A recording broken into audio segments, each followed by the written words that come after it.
अस्सलाम वालेकुम बच्चों, कैसे हैं।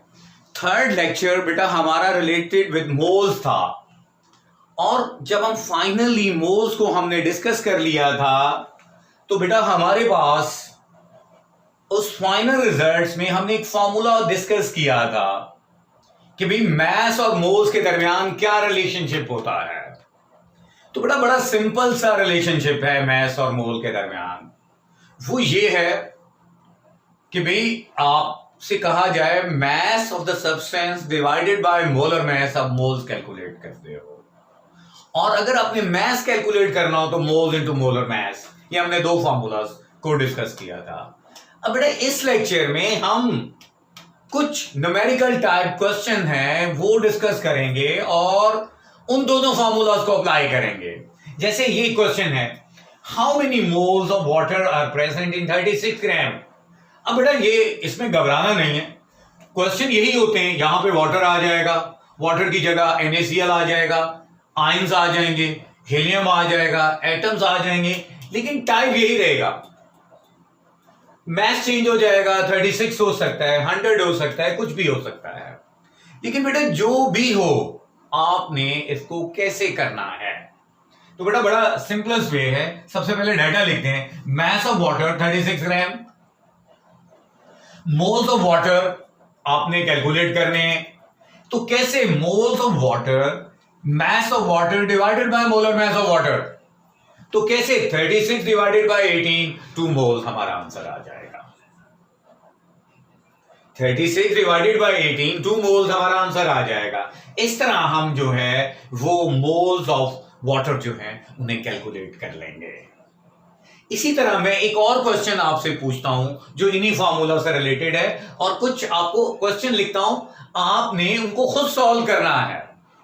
आपकी प्रैक्टिस के लिए उसी फॉर्मूले से रिलेटेड मैंने 4 क्वेश्चन दिए हैं जो आपने अपने हाथ से सॉल्व करने हैं। उसी तरह calculate the moles of 64 gram of sulphur, 100 gram of KMnO4 and 100 gram of phosphate and 23 gram of NaH positive. बेटा बड़ा सिंपल सा फॉर्मूला है। इनके मैसेज को किससे डिवाइड कर देना है, मोलर मैसेज से डिवाइड कर देना है और आपके पास मोल्स आ जाएंगे। लेक्चर्स को आगे जाने से पहले आपने इन क्वेश्चंस को अपने हाथ से सॉल्व करना है। अब बेटा हम कुछ और क्वेश्चंस को डिस्कस करते हैं जो इसी फॉर्मूला से रिलेटेड हैं। देखिए बेटा जो अगला टाइप्स ऑफ क्वेश्चन है वो इसका ऑपोजिट है। पहले जो क्वेश्चन थे उसमें हमने मैस गिवन था आपको और आपने मोल कैलकुलेट करना था। अब हम आपको इस क्वेश्चन में मोल्स दे रहे हैं, आपने मैस कैलकुलेट करना है। कैसे? Moles of glucose 0.5 mole given है, आपने मैस ऑफ ग्लूकोज कैलकुलेट करना है। तो बेटा बड़ा इजी काम है, कोई इतना मुश्किल नहीं है। How we calculate the mass of glucose? by simplest way, mass of glucose equals to moles multiplied by molar mass. How many moles of glucose? 0.5 moles. What is the molar mass of glucose? 180. आप यहां से calculate कर लोगे इसका molar mass. जब आप इनको multiply करेंगे तो 90 ग्राम हमारा आंसर आ जाएगा। इस तरह हमने सेकेंड फॉर्मूलाज को भी डिस्कस कर लिया और उसकी मदद से मास ऑफ ग्लूकोज को कैलकुलेट कर लिया। ओके, अब हम क्वेश्चन में थोड़ा सा वेरिएशन लेके आएंगे, लेकिन वो वेरिएशन लाने से पहले आपको कुछ एग्जाम्पल देंगे। वो एग्जाम्पल आपने सॉल्व करनी है अपने नोटबुक के ऊपर, अपने लेक्चर बुक के ऊपर। अब बेटा ये आपने प्रैक्टिस के तौर पर पिछले क्वेश्चंस की तरह इसको सॉल्व करना है। Calculate the mass, 2 moles of carbon dioxide का कैलकुलेट करना है, 0.5 मोल ऑफ पोटेशियम डाइक्रोमेट का कैलकुलेट करना है, 3 मोल्स ऑफ सल्फ्यूरिक एसिड का कैलकुलेट करना है और 0.2 मोल्स ऑफ कैल्शियम क्लोराइड का करना है। ये आपने अपनी नोटबुक के ऊपर आगे जाने से पहले अपने हाथ से इनको क्या करना है, सॉल्व करना है। अब हम अगले पार्ट में इन्हीं फॉर्मूलों को यूज करेंगे, लेकिन थोड़ा सा चेंज, हम आहिस्ता आहिस्ता मुश्किल साइड पे जाएंगे। ये तो इजी क्वेश्चन है, अब हम थोड़ा सा मुश्किल साइड पे जाएंगे। बेटा जब हम लास्ट क्वेश्चन कर रहे थे तो उसमें बिल्कुल सिंपल क्वेश्चन थे, आपको मैथ्स दिया जाता था, मोल्स कैलकुलेट करने थे, मोल्स दिए जाते थे तो मैथ्स। अब इस नेक्स्ट क्वेश्चन में हमने थोड़ा सा इसको टफ कर दिया।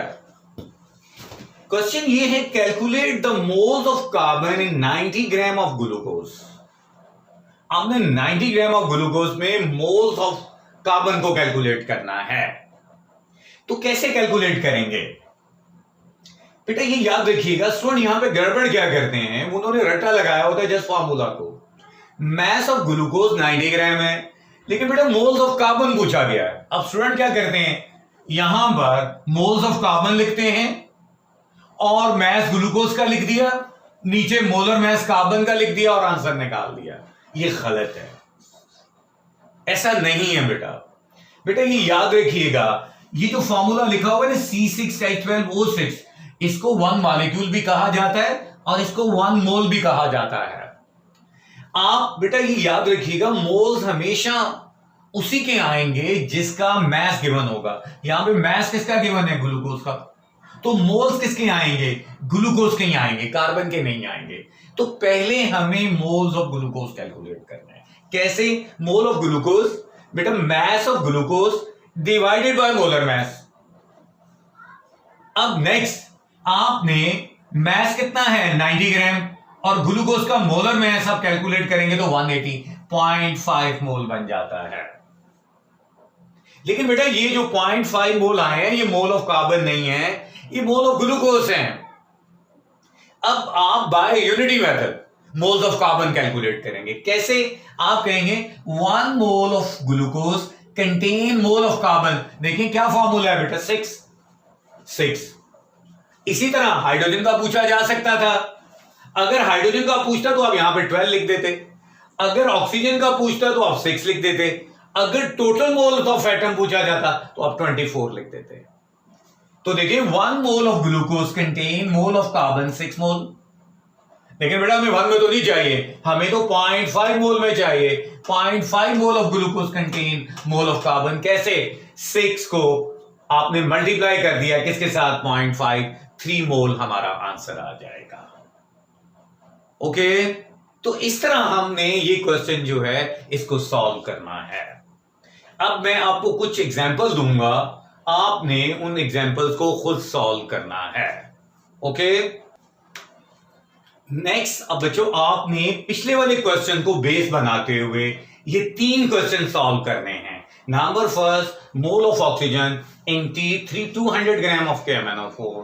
Second, moles of chlorine in 220 gram of calcium chloride. C, moles of chromium in 200 gram of potassium dichromate. ये 3 क्वेश्चंस आपने सॉल्व करने हैं। किस चीज को बेस बनाते हुए, जो मैंने लास्ट न्यूमेरिकल सॉल्व किया था, लेकिन ये आपने खुद सॉल्व करने हैं। अब मैं इसको थोड़ा सा इससे और आगे लेके जाता हूं, इस क्वेश्चन में थोड़ा सा चेंज लेके आता हूं। न्यूमेरिकल्स को हम थोड़ा सा आहिस्ता आहिस्ता मुश्किल साइड पे जाएंगे, लेकिन बेटा जब आप ये सारा काम स्टेप वाइज करते हुए आएंगे तो अगले वाला काम करने में आपको मुश्किल पेश नहीं आएगा। देखिए बच्चे, हमने जो लास्ट क्वेश्चन डिस्कस किया था ये उससे थोड़ा सा टफ है, लेकिन ये अगर आपने पहले वाले क्वेश्चन सॉल्व कर लिए तो ये आपके लिए कोई मुश्किल काम नहीं है। Calculate the mass of oxygen in 128 gram of sulphur dioxide. तो देखिए मास, आपने मास ऑफ ऑक्सीजन कैलकुलेट करना है, लेकिन मास ऑफ ऑक्सीजन आप उसी सूरत में कैलकुलेट कर सकते हैं अगर आपके पास मोल्स ऑफ ऑक्सीजन हो। तो मोल्स ऑफ ऑक्सीजन कैसे कैलकुलेट करते हैं बेटा? मोल्स कैलकुलेट करने के बाद आप मास कैसे कैलकुलेट करेंगे? Moles multiply by molar mass of oxygen. लेकिन पहले मोल्स ऑफ ऑक्सीजन निकालना है, लेकिन मोल्स ऑफ ऑक्सीजन उसी सूरत में निकल पाएंगे अगर हम moles of sulphur dioxide calculate कर सकते हैं। तो कैसे बेटा? Mass of sulphur dioxide given है, हमने इसके मोल्स कैसे निकालेंगे?